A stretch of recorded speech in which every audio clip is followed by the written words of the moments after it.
Hello everyone, this is Ram Babu. Welcome to Success Journey TV channel. School assistant biological సైన్స్లో మనకి మెథడాలజీకి సంబంధించినటువంటి చాప్టర్లు మనం discuss చేస్తున్నాం. దాంట్లో విద్యా ప్రణాళిక, జీవశాస్త్ర విద్యా ప్రణాళిక అనేటువంటి చాప్టర్ గురించి మనం గతంలో ఒక క్లాస్ మనం నేర్చుకున్నాం. నెక్స్ట్ ఈరోజు దానికి కంటిన్యూషన్ టాపిక్ విద్యా ప్రణాళికను అభివృద్ధి చేసే వాడిగా ఉపాధ్యాయుడి పాత్ర, teacher as a curriculum developer అనేటటువంటి టాపిక్ గురించి మనం ఇక్కడ ఈరోజు డిస్కస్ చేద్దామండి.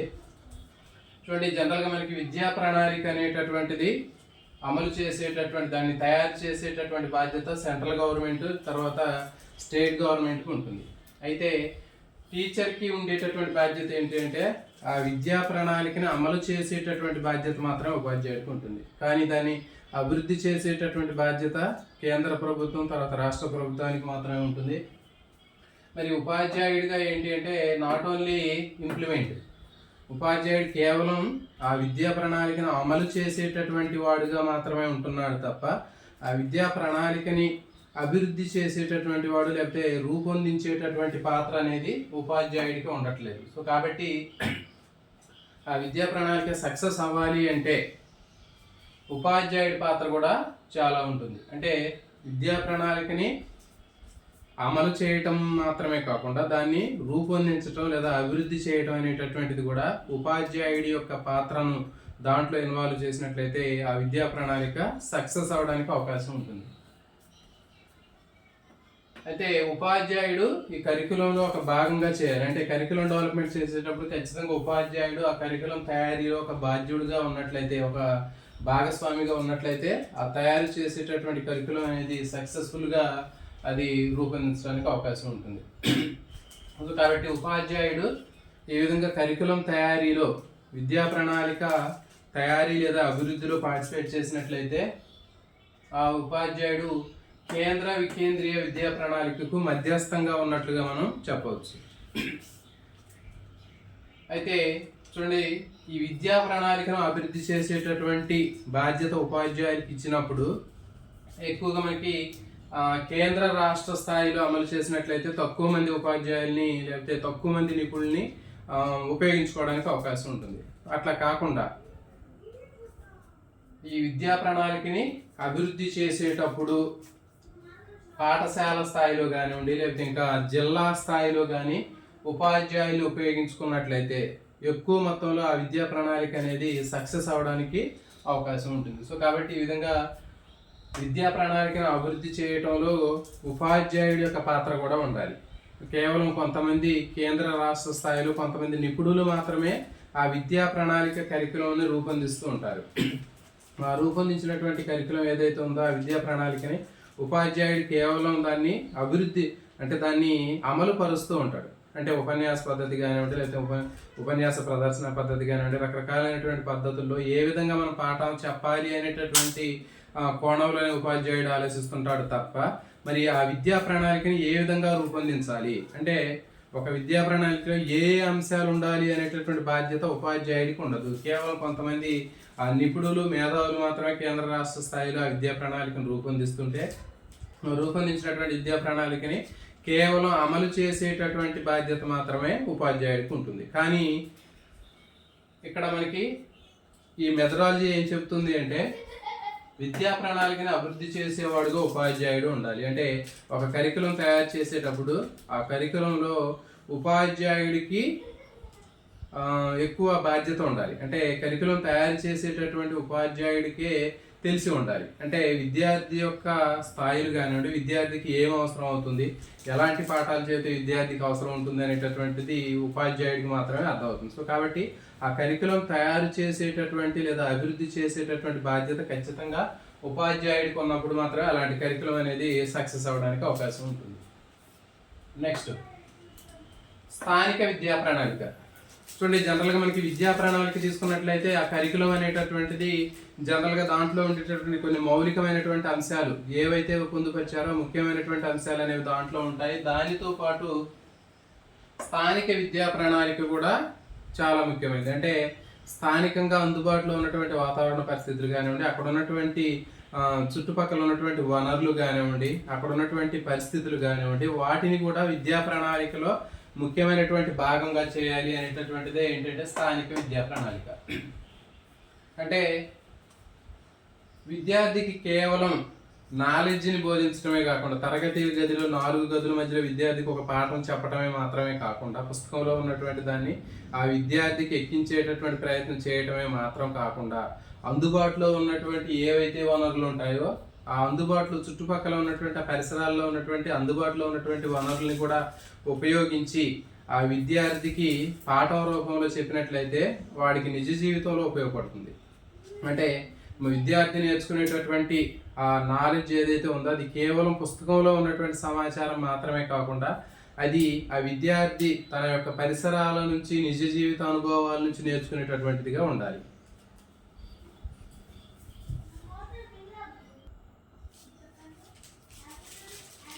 చూడండి, మన పరిసరాల చుట్టూ చాలా రకాలైనటువంటి అంశాలు అనేవి మనకు కనిపిస్తూ ఉంటాయి. అంటే విద్యార్థి తన యొక్క నిజ జీవితంలో తెలుసుకోవడానికి అవసరమైనటువంటి అనేక రకాలైనటువంటి చుట్టుపక్కల చాలా రకాలైనటువంటి అంశాలు అనేవి మనకి కనిపిస్తూ ఉంటాయి. సో దాంట్లో మనకి ముఖ్యంగా తీసుకున్నట్లయితే మన చుట్టూ ఉన్నటువంటి వివిధ రకాలైనటువంటి వ్యవసాయానికి సంబంధించినటువంటి విషయాలు కానివ్వండి, లేకపోతే ఇంకా పౌల్ట్రీకి సంబంధించినటువంటి అంశాలు కానివ్వండి, లేకపోతే వివిధ రకాలైనటువంటి పశుగణాభివృద్ధికి సంబంధించినటువంటి అంశాలు కానివ్వండి, లేకపోతే ఇంకా మత్స్య పరిశ్రమ కానివ్వండి, రొయ్యల పరిశ్రమ కానివ్వండి, ఇంకా లేకపోతే మనకి వివిధ రకాలైనటువంటి ఎపికల్చరు, సెరికల్చరు, తర్వాత వానపాముల పెంపకం, సో ఇట్లాంటివి వర్మీ కంపోస్ట్ తయారు చేయడం, ఇట్లాంటివి అన్నీ కూడా మనకి బోలెడన్ని బయట ప్రకృతిలో మన చుట్టూ మన పరిసరాల్లో మనం చూస్తూ ఉంటాం. అంటే విద్యార్థి ఇవన్నీ కూడా గమనిస్తూ ఉంటాడు. మరి ఇట్లా గమనించినప్పుడు ఇలాంటివి కూడా ఖచ్చితంగా పాఠాల్లో, విద్యా ప్రణాళికలో, ఖచ్చితంగా కరికులంలో ఇవన్నీ కూడా ఇంప్లిమెంట్ చేయాలి. మరి ఇవన్నీ కూడా ఇంప్లిమెంట్ చేసినప్పుడు విద్యార్థి తన చుట్టూ ఉన్నటువంటి కేవలం పుస్తకంలో ఉన్నటువంటి నాలెడ్జ్ మాత్రమే కాకుండా, తనకి చుట్టూ ఉన్నటువంటి పరిసరాలని, అందుబాటులో ఉన్నటువంటి వనరుల్ని కూడా ఉపయోగించి తాను నేర్చుకోవటం వల్ల అది వాడికి నిజ జీవితంలో ఉపయోగపడుతుంది. అంటే ఏంటి, నిజ జీవిత వినియోగం అనేది ఉంటుంది. అంటే ఒక పాఠం నేర్చుకోవటం వల్ల నిజ జీవితంలో తన లైఫ్లో సెటిల్ అవడానికి, నిజ జీవితానికి ఉపయోగపడే విధంగా ఉండాలి అనేటటువంటి కరికులం అనేది ముఖ్యమైనటువంటి అంశం ఇది. అందుకే స్థానిక విద్యా ప్రణాళిక అనేది కూడా ఎక్కువ చాలా ముఖ్యమైనటువంటి అంశంగా పరిగణించడం జరుగుతుంది. సో ఇట్లా డైలీ లైఫ్, నిజ జీవితానికి సంబంధించినటువంటి అంశాలు విద్యార్థి ఎప్పుడైతే పాఠాలతో పాటు ప్రకృతిలో ఉన్నటువంటి వనరుల్ని కూడా పరిశీలించి తన చుట్టూ ఏం జరుగుతుంది, ఎలాంటివి ఉన్నాయి, మొక్కలు ఎట్లా పెరుగుతున్నాయి, జంతువులు ఎట్లా ఉన్నాయి, వివిధ రకాలైనటువంటి మత్స్య పరిశ్రమ, చేపల పరిశ్రమ, రొయ్యల పరిశ్రమలు, సో ఇలాంటివన్నిటిని కూడా అతను పరిశీలించడం వల్ల అవన్నీ నిజ జీవితంలో ఉపయోగపడి ఆ విద్యార్థి కూడా తన యొక్క లైఫ్లో తొందరగా సెటిల్ అవ్వడానికి అవకాశం ఉంటుంది. మరి వీటిని అన్నిటిని కూడా విద్యార్థి పరిశీలించడం వల్ల తాను భవిష్యత్తులో తనకి ఇష్టమైనటువంటి రంగాన్ని ఎంపిక చేసుకోవడానికి అవకాశం ఉంటుంది. అందుకే చూడండి, ఇప్పుడు మనకి 8వ తరగతి కానివ్వండి, 9వ తరగతి కానీ తీసుకున్నట్లయితే దాంట్లో మనకి అగ్రికల్చర్కి సంబంధించినటువంటి పాఠాలు ఉంటాయి. తర్వాత మనకి కోళ్ళ పరిశ్రమ, చేపల పరిశ్రమ, ఇట్లాంటివన్నీ, పట్టు పరిశ్రమ, ఇట్లాంటివి అన్నింటినీ కూడా మనకి ఇంప్లిమెంట్ చేయడానికి కారణం ఏంటి అంటే ఇదంతా కూడా స్థానిక విద్యా ప్రణాళిక అని చెప్తారు. అంటే ఒక విద్యార్థి తన చుట్టూ ఉన్నటువంటి పరిసరాల్లో ఉన్నటువంటి అంశాలనే పాఠాలుగా నేర్చుకున్నట్లయితే తాను జీవితంలో తొందరగా సక్సెస్ అవడానికి అవకాశం ఉంటుంది. సో ఇదే స్థానిక విద్యా ప్రణాళిక. నెక్స్ట్, సో ఆ విధంగా చేయడం వల్ల దీన్ని ఏమంటారంటే అలాంటి విద్యా ప్రణాళికని వికేంద్రీకృత విద్యా ప్రణాళిక అంటారు. అంటే కేంద్రీకృత విద్యా ప్రణాళిక, వికేంద్రీకృత విద్యా ప్రణాళిక తీసుకున్నట్లయితే, కేంద్రీకృత విద్యా ప్రణాళిక అంటే ఏంటి, టెక్స్ట్ బుక్లో ఉన్నటువంటి అంశాన్ని మాత్రమే విద్యార్థికి ఎక్కించినట్లయితే దాన్ని కేంద్రీకృత విద్యా ప్రణాళిక అంటారు. అట్లా కాకుండా వికేంద్రిక విద్యా ప్రణాళిక అంటే, వికేంద్రీకృత విద్యా ప్రణాళికలో తన చుట్టూ ఉన్నటువంటి సహజ వనరుల్ని, మొక్కల్ని, జంతువుల్ని పరిశీలించి వాటి ద్వారా నిజ జీవిత అనుభవంగా తాను నేర్చుకుని భవిష్యత్తులో తనకు ఉపయోగపడే విధంగా ఉన్నట్లయితే అలాంటి కరికులంని వికేంద్రీకృత విద్యా ప్రణాళిక అని చెప్తారు. నెక్స్ట్, ప్రణాళిక అభివృద్ధిలో చేతి పనుల వృత్తులకు నిపుణులకు స్థానం. సో ఇది కూడా చాలా ముఖ్యమైనటువంటిది అండి. మనకి ఇప్పుడు మనం నేర్చుకునేటటువంటి కరికులం ఏదైతే ఉందో ఆ కరికులంలో చేతి వృత్తులు, మన చుట్టూ కూడా చాలా మంది చేతి వృత్తుల నిపుణులు కనిపిస్తూ ఉంటారు. అంటే మిషన్స్ ద్వారా చేసేటటువంటి పనులు కాకుండా కేవలం హ్యాండ్ మేడ్, అంటే చేతితో తయారు చేసేటటువంటి వస్తువులు తయారు చేసేవాళ్ళు మన చుట్టుపక్కల చాలా మంది కనిపిస్తూ ఉంటారు. అంటే వివిధ రకాలైనటువంటి సృజనాత్మకత కలిగినటువంటి వ్యక్తులు మన చుట్టూ పరిసరాల్లో చాలా మంది కనిపిస్తూ ఉంటారు మన సమాజంలో. వాళ్ళు వాళ్ళకు ఉన్నటువంటి క్రియేటివిటీని ఉపయోగించి, సృజనాత్మకతను ఉపయోగించి వివిధ రకాలైనటువంటి వస్తువులు తయారు చేస్తూ ఉంటారు. ఫర్ ఎగ్జాంపుల్ చూడండి, అలంకరణ వస్తువులు తయారు చేస్తుంటారు, ఇంకా బొమ్మలు తయారు చేస్తుంటారు, ఇంటిలో ఉపయోగపడేటటువంటి రకరకాలైనటువంటి పరికరాలు తయారు చేస్తుంటారు, నగలు తయారు చేస్తారు, దుస్తులు, గాజులు, పూసలను ఉపయోగించి దండలు తయారు చేయడం, కుర్చీలు, చాపలు, విసనకర్రలు, ఇంకా కుండలు, ఇవన్నీ తయారు చేస్తుంటారు. ఇంకా ఆహారాన్ని ఏ విధంగా జాగ్రత్తగా సహజ పద్ధతుల్లో నిల్వ చేయాలి, చేపల్ని ఎట్లా జాగ్రత్తగా నిల్వ చేయాలి, ఇంకా పాలు చెడిపోకుండా ఏ విధంగా నిల్వ చేయాలి అనేటటువంటి ఇలాంటి అంశాలన్నింటినీ కూడా మనకు చుట్టుపక్కల ఉన్నటువంటి చాలామంది నిపుణులు వాళ్ళకు తెలిసినటువంటి పరిజ్ఞానంతో, ఎలాంటి టెక్నాలజీ ఎలాంటి మిషనరీ ఉపయోగించకుండా హ్యాండ్ మేడ్ తోటే వీళ్ళు ఇవన్నీ కూడా చేస్తూ ఉంటారు. మరి ఇలాంటి ఈ నిపుణుల యొక్క వాళ్ళ పనితనం కూడా మన యొక్క ప్రణాళికలో ఇంప్లిమెంట్ చేయాలి. అలా ఇంప్లిమెంట్ చేసినట్లయితే ఇప్పుడు నేర్చుకునేటటువంటి విద్యార్థులు కూడా వాళ్ళకు సంబంధించినటువంటి ఆ చేతి వృత్తుల్లో ఉన్నటువంటి నిపుణులు ఎవరైతే ఉన్నారో వాళ్ళకు ఉన్నటువంటి ఆ క్రియేటివిటీ అనేది వీళ్ళు కూడా నేర్చుకొని భవిష్యత్తులో వీళ్ళు కూడా లైఫ్లో సెటిల్ అవ్వడానికి ఇది ఒక జీవిత మార్గంగా ఉపయోగపడుతూ ఉంటుంది. ఇక చూడండి, మనకి ఫర్ ఎగ్జాంపుల్ తెలంగాణలో తీసుకున్నట్లయితే మనకి బోనాల పండుగ సందర్భంగా మనకి వెదురుతో తయారు చేసినటువంటి ఒక పెద్ద పెద్ద గంపలు కనిపిస్తూ ఉంటాయి. మరి వాటిని తొట్టెల పండుగ అని చెప్పి పిలుస్తూ ఉంటారు. మరి ఇలాంటి వాటిలో మనకి వెదురుతో తయారు చేసినటువంటి ఆ బోనాల పండుగ సందర్భంగా వెదురుతో తయారు చేసినటువంటి పెద్ద పెద్ద తొట్టెలను ఉపయోగించి వాళ్ళు ఉపయోగిస్తూ ఉంటారు ఆ పండుగ సందర్భంగా. సో మరి ఇలాంటివన్నీ కూడా ఏంటి అంటే చేతితో తయారు చేసినటువంటి సృజనాత్మకత కలిగినటువంటి చేతితో తయారు చేసినటువంటి వస్తువులుగా చెప్పవచ్చు. ఇంకా చూడండి, దీపావళికి కూడా చాలా రకాలైనటువంటి రంగురంగుల కుండలు, తర్వాత బొమ్మల కొలువులు అనేవి తయారు చేస్తూ ఉంటారు. సో ఇవన్నీ కూడా ఏంటంటే చేతితో తయారు చేసేటటువంటి సృజనాత్మకత కలిగినటువంటి అంశాలుగా చెప్పవచ్చు. ఇంకా చూడండి, మనకి నిర్మల్ కానివ్వండి, నిర్మల్ కొయ్య బొమ్మలు, ఏటి కొప్పోక బొమ్మలు, ఇవన్నీ కూడా హ్యాండ్ మేడ్ చేతితోటే చేస్తుంటారు. ఎలాంటి మిషన్లు ఉపయోగించకుండా చేతితోటి వాళ్ళకు ఉన్నటువంటి సృజనాత్మక శక్తి, క్రియేటివిటీని ఉపయోగించి వాళ్ళు ఇలాంటి రకరకాలైనటువంటి వస్తువులు తయారు చేస్తూ ఉంటారు. మరి ఇలాంటి అంశాలకు సంబంధించినటువంటి మొత్తం కూడా వాళ్ళకు ఉన్నటువంటి సృజనాత్మక శక్తి కానివ్వండి, వాళ్ళకు ఉన్నటువంటి క్రియేటివిటీని కూడా ఖచ్చితంగా కరికులంలో ఇంప్లిమెంట్ చేయాలి. ఓకే, మరి ఈ విధంగా కరికులంలో ఇంప్లిమెంట్ చేసినట్లయితే అది ఒక విద్యార్థికి తన యొక్క నిజ జీవితంలో ఉపయోగపడడానికి అవకాశం ఉంటుంది. కాబట్టి వీరి యొక్క జ్ఞానం అనేది విద్యా ప్రణాళికలో కృత్యాధార బోధనగా ఉండాలి. అంటే ఇవన్నిటిని కూడా యాక్టివిటీస్ రూపంలో ఇంప్లిమెంట్ చేస్తూ ఉండాలి. మరి చూడండి, ఫర్ ఎగ్జాంపుల్ కొన్ని క్లాస్ వైజ్గా వీటిని ఇంట్రడ్యూస్ చేసినట్లయితే యాక్టివిటీ బేస్డ్, అంటే కృత్యాధార బోధన పద్ధతిలో ఒక బొమ్మలు ఎట్లా తయారు చేయాలి, వెదురుతో వస్తువులను ఏ విధంగా తయారు చేయాలి, అలంకరణ వస్తువులను ఏ విధంగా తయారు చేయాలి.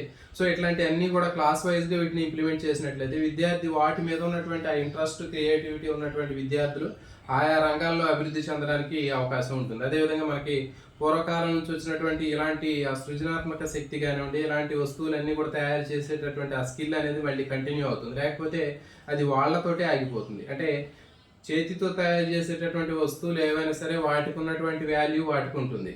మనకి ఒక వస్తువుతో తయారు చేసేటటువంటి ఒక మిషన్తో తయారు చేసేటటువంటి వస్తువుకు ఉన్నటువంటి వాల్యూని మన హ్యాండ్ మేడ్తో తయారు చేసినటువంటి చేతితో తయారు చేసినటువంటి వస్తువుల్ని కంపేర్ చేసినప్పుడు ఒక మిషన్తో తయారు చేసినప్పటికీ కూడా చేతితో తయారు చేసినటువంటి దానికి ఎక్కువ స్కిల్ అనేది ఉంటుంది, దానికి ప్రత్యేకమైనటువంటి గుర్తింపు అనేది ఉంటుంది.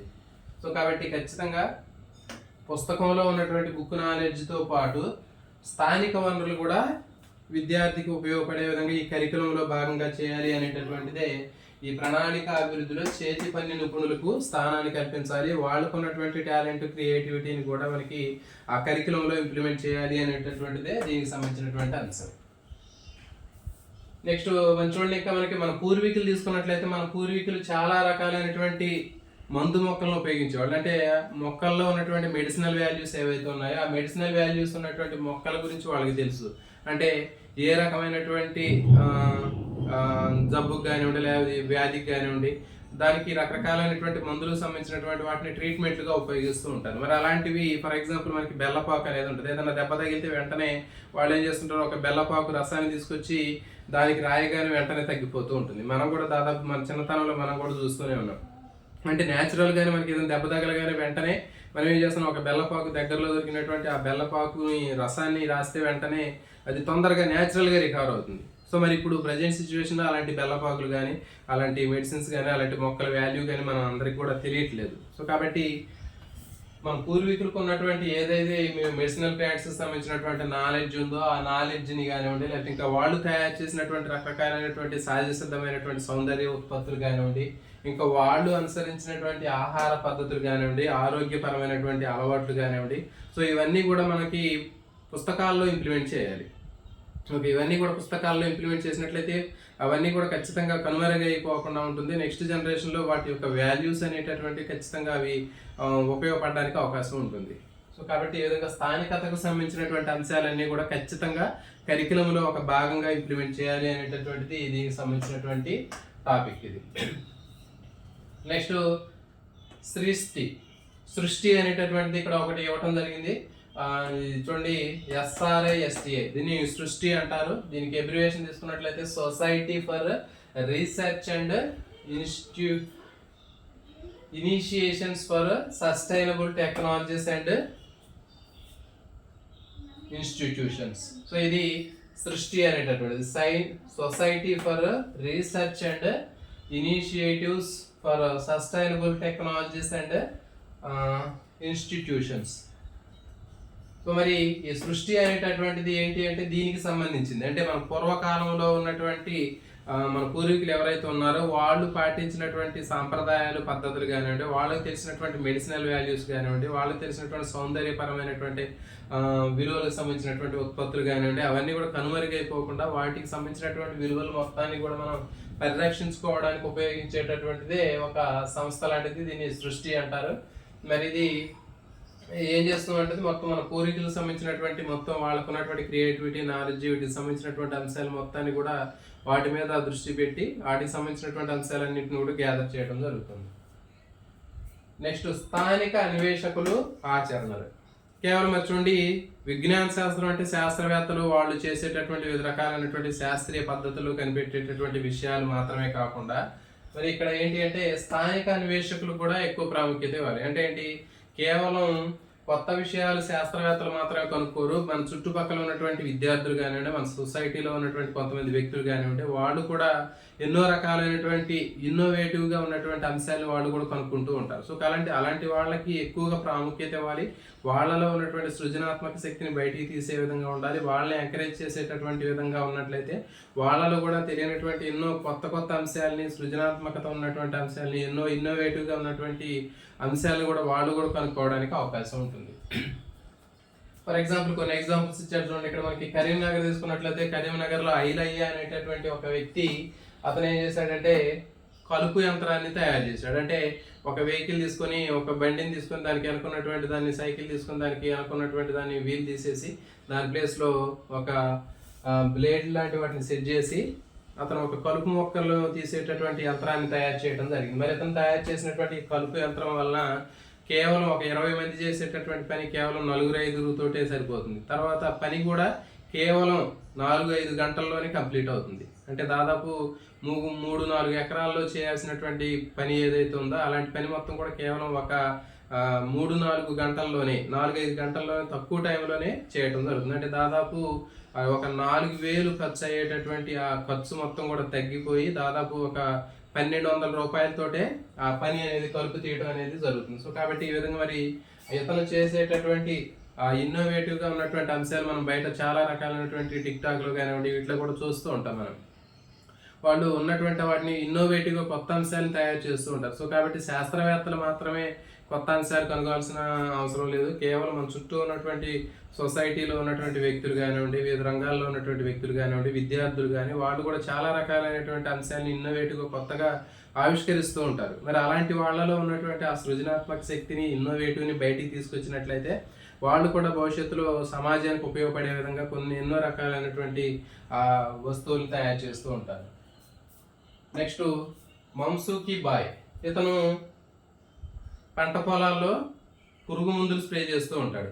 మరి అట్లా స్ప్రే చేసేటప్పుడు అతనికి చాలా ఇబ్బందికరంగా ఉన్నటువంటి పరిస్థితులు అతను ఏం చేశాడంటే కొన్ని పైపులను ఉపయోగించి ఒక స్ప్రేయర్ లాంటి దాన్ని తయారు చేయడం జరిగింది. నెక్స్ట్ ఈ మాదేశ్వరం ఇతను ఏం చేస్తుంటాడంటే మొక్కజొన్న కంకులు అమ్ముతూ ఉంటాడు. మరి అట్లా ప్రతిరోజు కూడా ఆ నుప్పుల మీద కాల్చేటప్పుడు దాన్ని అటు ఇటు ఇసిన కర్రతోటి ఇసిరి అతని చేతికి ఇబ్బంది కలిగి అతను ఏం చేస్తాడంటే ఒక మిషన్ని కనుక్కోవడం జరిగింది. మరి అతను కనుక్కున్నటువంటి మిషన్ తోటి ఒక చిన్న ఫ్యాన్, కొన్ని పైపులను ఉపయోగించి అతను కూడా ఒక ఇన్నోవేటివ్గా ఒక పరికరాన్ని తయారు చేశాడు. దాంతో ఈజీగా ఎలాంటి శ్రమ లేకుండా, చెయ్యి నొప్పి లేకుండా అతను ఆ మొక్కజొన్న కంకులు కాలవడానికి ఇది ఉపయోగపడింది. చూడండి, మనకి ఇంకా చాలా రకాలైనటువంటివి చూస్తూ ఉంటాం బయట.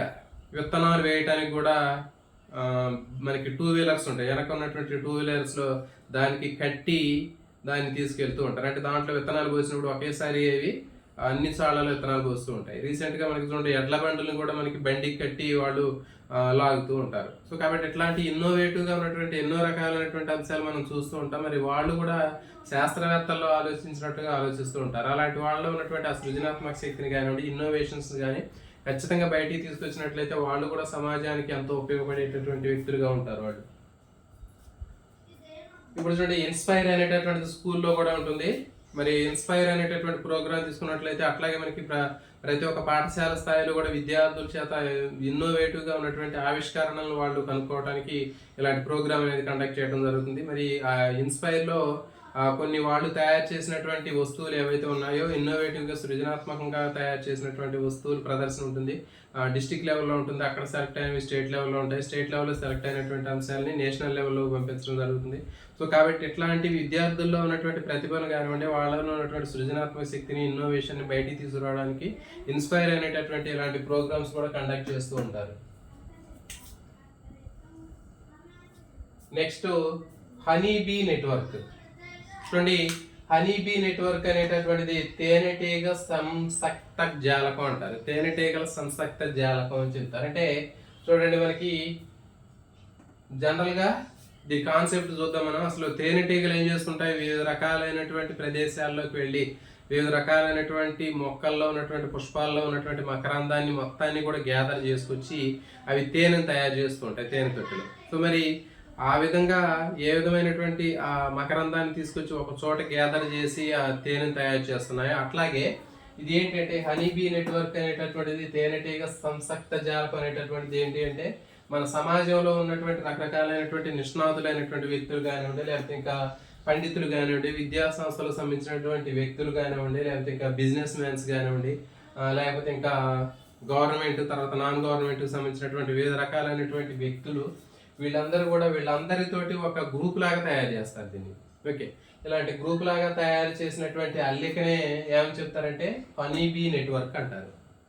ఓకే, మరి ఈ హనీబీ నెట్వర్క్ అనేటటువంటిది దేనికోసం, ఎందుకోసం ఉంది ఏంటి అనేది ఇప్పుడు మనం డిస్కస్ చేద్దాం.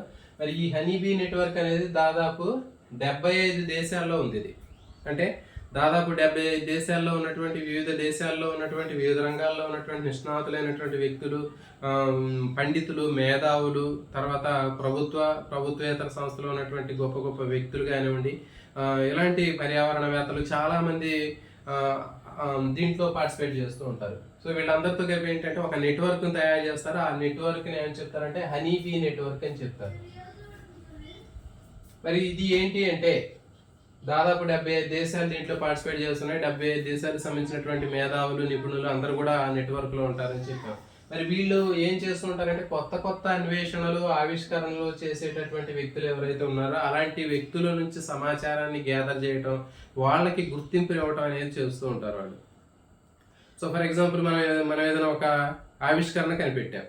మనం కనిపెట్టినటువంటి ఆవిష్కరణతోటి అది సమాజంలో అందరికీ తెలిసే విధంగా ఉండాలి. సో అలాంటి అంశాన్ని వీళ్ళు ఏం చేస్తారు అంటే ఈ హనీబీ నెట్వర్క్లో ఉన్నటువంటి వ్యక్తులందరూ కూడా మనకి సమాజంలో ఉన్నటువంటి సొసైటీలో చేసేటటువంటి ఆవిష్కరణలు కానివ్వండి, క్రియేటివిటీ కానివ్వండి, కొత్త కొత్త విషయాలు కనిపెట్టేటువంటి వ్యక్తులు ఎవరైతే ఉన్నారో వాళ్ళకి సంబంధించినటువంటి అంశాలని వాళ్ళు గ్యాదర్ చేయటం, ఆ విధంగా కనిపెట్టినటువంటి వ్యక్తులకి వాళ్ళు ఏం చేస్తుంటారు, గుర్తింపునిస్తూ ఉంటారు. అంటే వాళ్ళకి బహుమానాలు ఇవ్వటం కానివ్వండి, వాళ్ళకి ప్రశంసా పత్రాలు ఇవ్వటం కానివ్వండి, ఇట్లాంటి వాళ్ళకి గుర్తింపులు ఇవ్వటం, ప్రోత్సాహం ఇవ్వటం అనేటటువంటివి చేయడం జరుగుతుంది.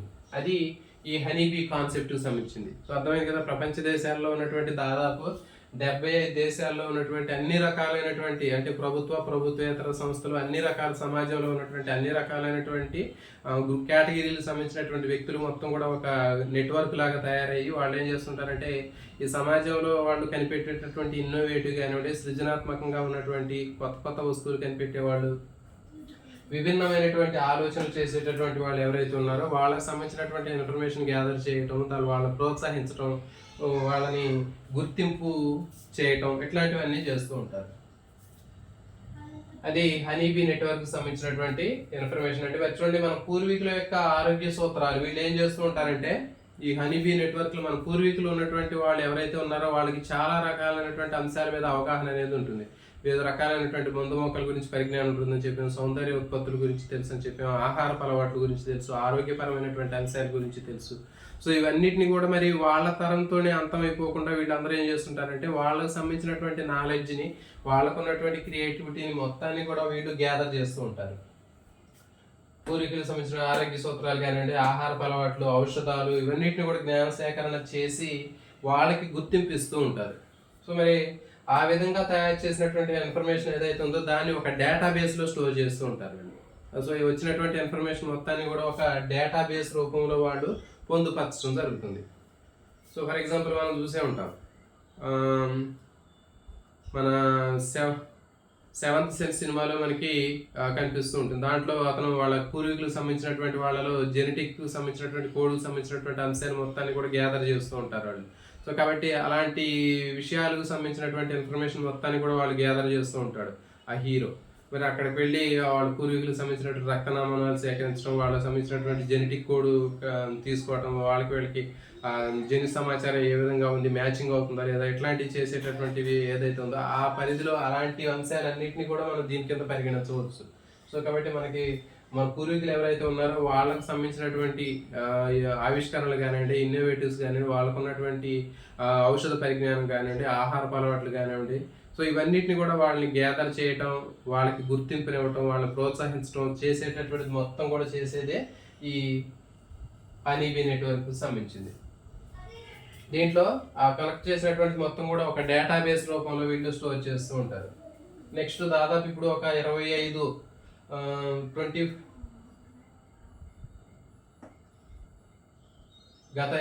సంవత్సరాల నుంచి తీసుకున్నట్లయితే ఒక 25 సంవత్సరాల నుంచి 1,00,000 విషయాలు ఒక 1,00,000 విషయాలు కానివ్వండి, ఆలోచనలు కానివ్వండి, వాటికి సంబంధించినటువంటి మొత్తాన్ని కూడా వీళ్ళు కలెక్ట్ చేయడం జరిగింది. గత 25 సంవత్సరాల నుంచి వీళ్ళు 1,00,000 విషయాలకు సంబంధించినటువంటి కాన్సెప్ట్లకు సంబంధించినటువంటి ఇన్ఫర్మేషన్ వీళ్ళు కలెక్ట్ చేయడం జరిగింది. సరే, మరి ఈ పేరుకు తగినట్లుగా దీనికి చెప్పాము మనం. హనీబీ అంటే ఏంటి? ఇవన్నీ తేనెటీగలు వివిధ ప్రదేశాల్లో పోయి వివిధ రకాలైనటువంటి పుష్పాల మీద ఉన్నటువంటి తోటల్లో ఉన్నటువంటి పూల రకాలకు సంబంధించినటువంటి పూలలో ఉన్నటువంటి మకరందాన్ని గ్యాదర్ చేసి అవి ఏ విధంగా మకరందాన్ని తయారు చేస్తున్నాయో వీళ్ళు కూడా అంతే. మొత్తం సొసైటీలో ఉన్నటువంటి అన్ని రకాలైనటువంటి దేశాలకు సంబంధించినటువంటి వాళ్ళు కొత్త అంశాలు కానివ్వండి, లేకపోతే ఆవిష్కరణలు కానివ్వండి, క్రియేటివిటీ కానివ్వండి, వాళ్ళకు ఉన్నటువంటి విషయ పరిజ్ఞానం సంబంధించినటువంటి వాటిని మొత్తాన్ని కూడా కలెక్ట్ చేయటం, వాళ్ళు ఒక డేటాబేస్లో స్టోర్ చేయడం అనేటటువంటిది దీంట్లో చేస్తూ ఉంటాం మనం. మరి దీంట్లో కొత్త ఆలోచనలు కానివ్వండి, సృజనాత్మకత కానివ్వండి, మూల స్థాయి అంశాలు కానివ్వండి, ఇంకా మేధాశక్తి కానీ, సో ఇలాంటివి ఎక్కువగా వీటికి ప్రాముఖ్యత ఇవ్వడం జరుగుతుంది. అంటే వాళ్ళకు ఉన్నటువంటి మేధాశక్తి కానివ్వండి, సృజనాత్మకత కానివ్వండి, మూల స్థాయి కానివ్వండి, ఇట్లాంటివన్నీ కూడా ఎలాంటి కొత్త ఆలోచనలు మొత్తాన్ని కూడా వీళ్ళు కలెక్ట్ చేయడం అనేది దీనికి సంబంధించినటువంటి ముఖ్యమైనటువంటి పని. చూడండి, ఇంకా మరి వీళ్ళకి సంబంధించినటువంటి మొత్తం కూడా ఈ హనీబీ నెట్వర్క్ సంబంధించినటువంటి దాంట్లో ఇట్లాంటివన్నీ కూడా చాలా రకాలైనటువంటి సంస్థలు ఉన్నాయి. వాటిలో మనకి చెప్పాము సృష్టి అని చెప్పాము ఆల్రెడీ. ఈ సృష్టి అనేది కూడా మనం చెప్పాం కదా, మన పూర్వీకులకు సంబంధించినటువంటి డేటాబేస్ మొత్తాన్ని కూడా సేకరిస్తుందని చెప్పాం ఇక్కడ సృష్టి. అట్లాగే మనకి వివిధ రకాలైనటువంటి సంస్థలు అనేవి ఉన్నాయి. ఈ ఒక్కొక్క సంస్థలు కూడా ఏం చేస్తుంటాయి, సేమ్ ఇదే రకంగా ఇక్కడ మనకి సృష్టి అనేటటువంటిది అట్లా మన పూర్వీకులకు సంబంధించినటువంటి డేటాబేస్ని ఏ విధంగా కలెక్ట్ చేసాయో అట్లాగే చాలా రకాలైనటువంటివి మనకి కనిపిస్తున్నాయి.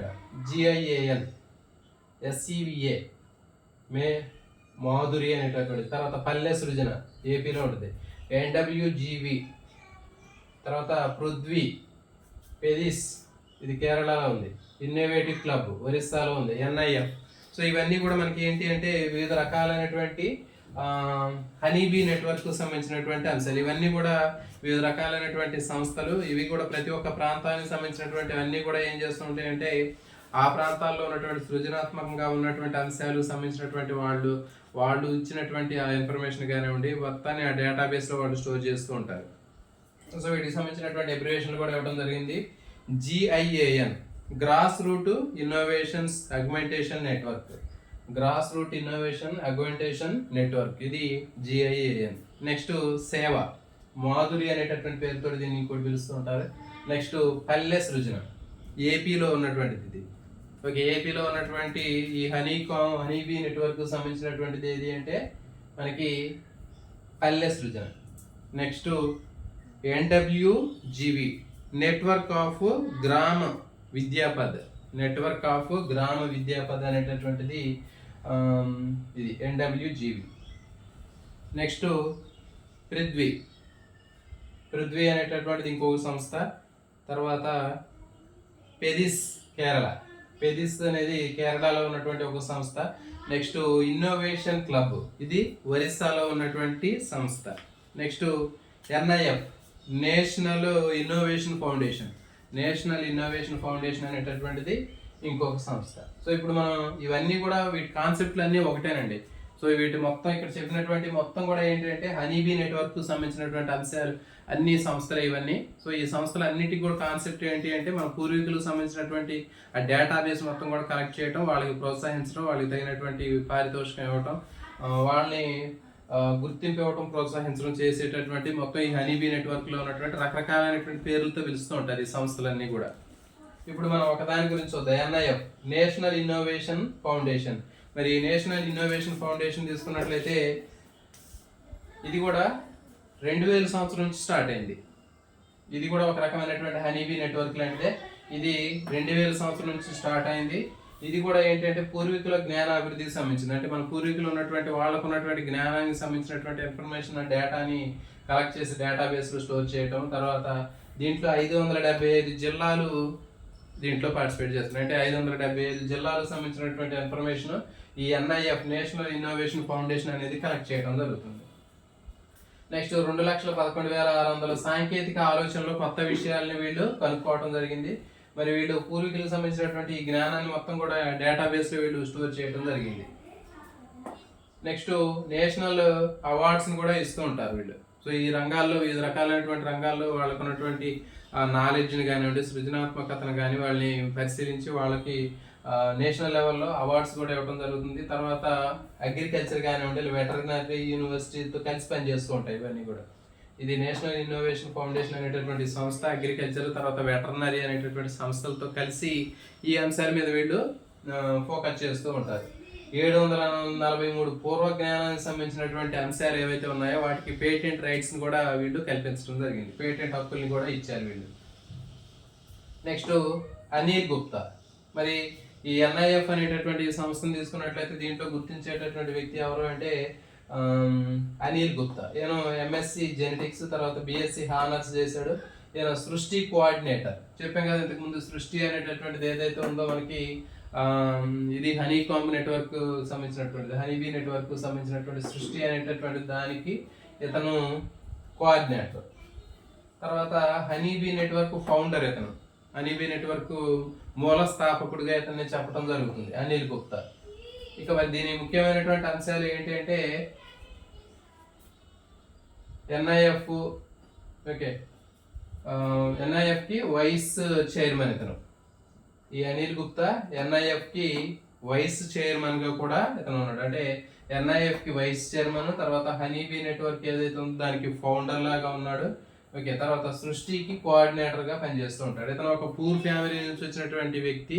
ఈ పూర్ ఫ్యామిలీ నుంచి వచ్చినటువంటి ఈ వ్యక్తి అయినటువంటి అనిల్ గుప్తా ఏం చేశాడంటే ఆ ప్రజల్లో చైతన్యం కలిగించి దేశంలో ఉన్నటువంటి దాదాపు 6,000 కిలోమీటర్ల శోభయాత్రను చేయడం జరిగింది. శోధయాత్ర అంటారు. అతను చేసినటువంటి ఒక కార్యక్రమాన్ని ఏమంటారంటే శోధయాత్ర అని చెప్తారు. దాదాపు 6,000 కిలోమీటర్లు అతను ప్రయాణం చేసి ప్రజలందరిలో అవేర్నెస్ని తీసుకొచ్చి వాళ్ళలో ఉన్నటువంటి క్రియేటివిటీని, సృజనాత్మకతను, వాళ్ళకి సంబంధించినటువంటి జ్ఞానాన్ని మొత్తం కూడా ఇతను కలెక్ట్ చేయడం జరిగింది. సో కాబట్టి ఇది ఈ అనిల్ గుప్తాకి సంబంధించినటువంటి ముఖ్యమైనటువంటి ఇన్ఫర్మేషన్. నెక్స్ట్ సృష్టి. సృష్టి అనేటటువంటిది ఇది కూడా ఒక రకమైనటువంటి హనీబీ నెట్వర్క్ సంబంధించిందండి. మరి ఇది 1993లో దీన్ని స్టార్ట్ చేయడం జరిగింది. మరి దీనికి సంబంధించినటువంటి ముఖ్యమైనటువంటి అంశాలు దేని మీద ఫోకస్ చేస్తుంది అంటే ఇది దస్తావేజ్ అంటే డాక్యుమెంటేషన్ చేయడంలో ఉంటుంది. అంటే పూర్వ జ్ఞానానికి సంబంధించినటువంటి అంశాలు ఏవైతే ఉన్నాయో కలెక్ట్ చేసినటువంటి అంశాలు మొత్తాన్ని కూడా ఒక డేటాబేస్లో దస్తావేజ్ రూపంలో వాళ్ళు స్టోర్ చేయడం జరుగుతుంది.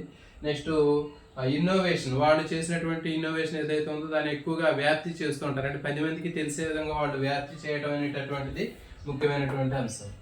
తర్వాత జిఐఏఎన్, దీంట్లో ఉన్నటువంటివి జిఐఏఎన్, ఎంయుఐఎఫ్, ఏఏఎస్టిఐకే వీటిని స్థాపించడం జరిగింది. వీళ్ళు సృష్టిలో స్థాపించినటువంటి కొన్ని ముఖ్యమైనటువంటి సంస్థలు, దీని కింద ఉన్నటువంటి సంస్థలు తీసుకున్నట్లయితే దీంట్లో GIAN grass root innovation augmentation network, తర్వాత NIF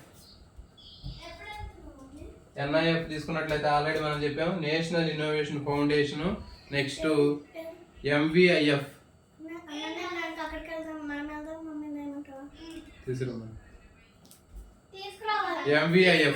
micro venture and innovation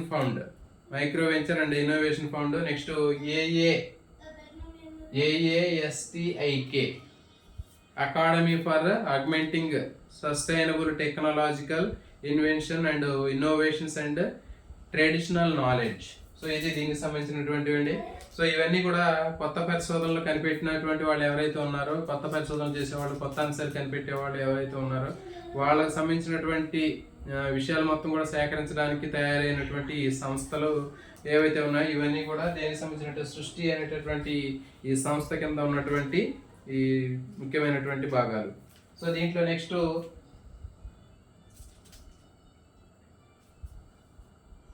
పల్లె సృజన. సో దీంట్లో కూడా ఇంకోటి ముఖ్యమైనటువంటిది ఏంటంటే పల్లె సృజన. వీళ్ళు స్థానిక పత్రికలతోటి అంటే స్థానిక అంశాలు ఏవైతే ఉన్నాయో అలాంటి వాళ్ళు కలెక్ట్ చేసినటువంటి ఇన్ఫర్మేషన్ మొత్తాన్ని కూడా పల్లెటూళ్ళలో కానివ్వండి స్థానికమైనటువంటి ప్రాంతాల్లో వాళ్ళు వ్యాప్తి చెందించడం కోసం వాళ్ళు ఏం చేస్తారంటే కొన్ని పత్రికల రూపంలో పంపిస్తూ ఉంటారు. అంటే ఆ ఇన్ఫర్మేషన్ కూడా కొన్ని మ్యాగజైన్స్ రూపంలో కానీ కొన్ని పత్రికల్లో వాళ్ళు ప్రింట్ చేసి ఆ అంశాలు మొత్తం కూడా అందరికీ పబ్లిసిటీ చేస్తూ ఉంటారు. అలాంటి వాటిలో ముఖ్యమైనటువంటిది ఏంటంటే స్థానిక పత్రికల్లో పల్లె సృజన అనేటటువంటిది ముఖ్యమైనటువంటిది. ఈ పల్లె సృజన అనేటటువంటిది తీసుకున్నట్లయితే ఏపీలో ఉన్నటువంటి ఈ సంస్థ ఇది. ఈ పల్లె సృజన అనేటటువంటి దాని ద్వారా ఈ పత్రిక ద్వారా ఎక్కువగా ఇన్ఫర్మేషన్ని పల్లెటూళ్ళలో ఎక్కువగా వాళ్ళు వ్యాప్తి చేస్తూ ఉంటారు. ఇది పల్లె సృజన అనేటటువంటి తెలుగు భాషలో తయారైనటువంటి పత్రిక. సో దీంట్లో వివిధ కొత్తగా ఉన్నటువంటి ప్రయోగాలు కానివ్వండి, ఇంకా పరిశోధనలు కానివ్వండి, వాటికి సంబంధించినటువంటి ఆ ఇన్ఫర్మేషన్ మొత్తం కూడా దాంట్లో ఉంటుంది. జనరల్గా మనం అందరం చూస్తూ ఉంటాం. ఇప్పుడు మనకి అన్నదాత అనేటటువంటి బుక్ వస్తూ ఉంటుంది. ఆ బుక్లో వివిధ రకాలైనటువంటి వ్యవసాయానికి సంబంధించినటువంటి ఇన్ఫర్మేషన్ ఎట్లయితే ఉందో దీంట్లో కూడా మనకి ఈ పల్లె సృజన అనేటటువంటి బుక్లో కూడా చాలా రకాలైనటువంటి అంశాలు అనేవి దీంట్లో కనిపిస్తుంటాయి. అంటే సమాజంలో వివిధ రకాలైనటువంటి ఆవిష్కరణలు కనిపెట్టేవాళ్ళు, కొత్త ఐడియాలు ఉన్నటువంటి వాళ్ళు, వాళ్ళకి సంబంధించినటువంటి డీటెయిల్స్ మొత్తం కూడా వీళ్ళు దీంట్లో పత్రికల రూపంలో వీళ్ళు ప్రింట్ చేస్తూ ఉంటారు. నెక్స్ట్ సృష్టి అనేటటువంటి దీన్ని తీసుకున్నట్లయితే ఎక్కువగా ఇంకా ఏంటి అంటే స్త్రీలకు సంబంధించినటువంటి అంశాలు, అంటే స్త్రీల్లో జ్ఞానానికి సంబంధించినటువంటి అంశాలు ఏవైతే ఉన్నాయో వాటిలో ముఖ్యమైనటువంటి నిర్లక్ష్యం చేసినటువంటి అంశాల మీద ఎక్కువ ఫోకస్ చేస్తుంది. అంటే స్త్రీలకు సంబంధించినటువంటి అంశాల్లో నిర్లక్ష్యం చేసినటువంటి అంశాలు ఏవైతే ఉన్నాయో ఆ అంశాల మీద ఎక్కువ ఫోకస్ చేసి వాళ్ళకి ఆ అంశాల మీద సరైనటువంటి అవగాహన కల్పించేటటువంటి ప్రక్రియను వీళ్ళు చేయడం జరుగుతుంది. తర్వాత వీళ్ళు సద్భావ సృష్టి సంశోధన అనేటటువంటి ప్రయోగశాలను ఎక్కువగా దృష్టి కేంద్రీకరించింది. చూడండి, సద్భావ సృష్టి సంశోధన అనేటటువంటి ఈ అంశాల మీద ఎక్కువ ఫోకస్ చేయడం జరిగింది. ఈ సద్భావ సృష్టి సంశోధన అనేటటువంటిది ఏంటి అంటే విద్యా సంస్కృతికి సంబంధించినటువంటి అంశాలను ఎక్కువగా వీళ్ళు దీని ద్వారా వాళ్ళు చెప్పడం జరుగుతుంది. సద్భావ సృష్టి సంశోధన అనేది ప్రయోగశాలకు సంబంధించినటువంటి అంశాలు ఇవి. అది ఒక ప్రయోగశాలగా దీన్ని చెప్పడం జరుగుతుంది. ఇది ఒక ల్యాబ్ అంటారు దీన్ని. సద్భావ సృష్టి సంశోధన అనేటువంటి ప్రయోగశాల ద్వారా విద్య తర్వాత సంస్కృతికి సంబంధించినటువంటి అంశాలు మొత్తం కూడా వీళ్ళు దీన్ని స్ప్రెడ్ చేస్తూ ఉంటారు. నెక్స్ట్ సృష్టి అనేటటువంటిది తీసుకున్నట్లయితే దీంట్లో విలువలు అనేవి 8 రకాలైనటువంటి విలువలతో కూడినటువంటి అంశాలను వీళ్ళు ఫోకస్ చేయడం జరిగింది. 8 రకాలైనటువంటి విలువలు వాల్యూస్ అనేటటువంటి తీసుకున్నట్లయితే అవి ఏంటి అంటే ఫస్ట్ ఎథిక్స్. విలువ అని చెప్తారు. అంటే మొదటిది ఏంటంటే ఎథిక్స్, నైతికత. ఓకే, ఫస్ట్ ఎథిక్స్ అంటే నైతికత, నెక్స్ట్ ఎంపతి అంటే సానుభూతి రెండవది, ఇంకొక మూడోది ఈ అంటే ఈక్విటీ అంటే సమానత్వం, నెక్స్ట్ నాలుగోది ఎఫిషియన్సీ. ఎఫిషియన్సీ అంటే సమర్థత. నెక్స్ట్ ఇంకొక ఈ అంటే ఎక్సలెన్సీ అంటే ఏంటి శ్రేష్టత. తర్వాత ఇంకొక ఈ అంటే ఎడ్యుకేషన్ అంటే ఏంటి విద్య. తర్వాత ఇంకొక ఈ అంటే ఎన్విరాన్మెంట్ పర్యావరణం. ఇంకొక ఈ అంటే ఎంటర్ప్రెన్యూర్షిప్ అంటే యాజమాన్య నైపుణ్యం. ఓకే, యాజమాన్యానికి సంబంధించినటువంటి నైపుణ్యం. సో ఇవన్నీ కూడా ఈ హనీబీ నెట్వర్క్కి పరిధిలో ఇవన్నీ పనిచేస్తూ ఉంటాయి. సో కాబట్టి ఈ సృష్టి కానివ్వండి, లేకపోతే ఇంకా ఎన్ఐఎఫ్ కానివ్వండి, లేకపోతే ఇవన్నీ కూడా ఏంటి అంటే హనీబీ నెట్వర్క్లో ఉన్నటువంటి ముఖ్యమైనటువంటి బ్రాంచెస్ ఇవన్నీ కూడా. సో కాబట్టి విద్యా ప్రణాళికలో కేవలం తరగతి గదిలో పుస్తకంలో ఉన్నటువంటి అంశాలు మాత్రమే నేర్చుకోకుండా చుట్టుపక్కల ఉన్నటువంటి స్థానికమైనటువంటి వనరులు కానీ, చుట్టుపక్కల ఉన్నటువంటి ఏవైతే ఆ చేతి వృత్తుల్లో ఉన్నటువంటి నిపుణులు ఉన్నారో వాళ్ళకు ఉన్నటువంటి టాలెంట్ ఉందో అలాంటి అంశాలన్నింటినీ కూడా విద్యా ప్రణాళికలో భాగంగా చేసి ఉపాధ్యాయులు కూడా విద్యా ప్రణాళిక తయారు చేయడంలో, అభివృద్ధి చేయడంలో భాగస్వాములుగా చేసినప్పుడు మాత్రమే విద్యా ప్రణాళిక అనేది సక్సెస్ అవ్వడానికి అవకాశం ఉంటుంది. సో ఇది ఈరోజు టాపిక్ అండి. మరి ఎవరైనా కొత్తగా వీడియోని చూసేటటువంటి ఆస్పిరెంట్స్ వీడియోని లైక్ చేయండి, అదేవిధంగా మీ ఫ్రెండ్స్కి షేర్ చేయండి, ఆల్ నోటిఫికేషన్ బెల్ ఐకాన్ని ఆన్ చేయండి. జై హింద్.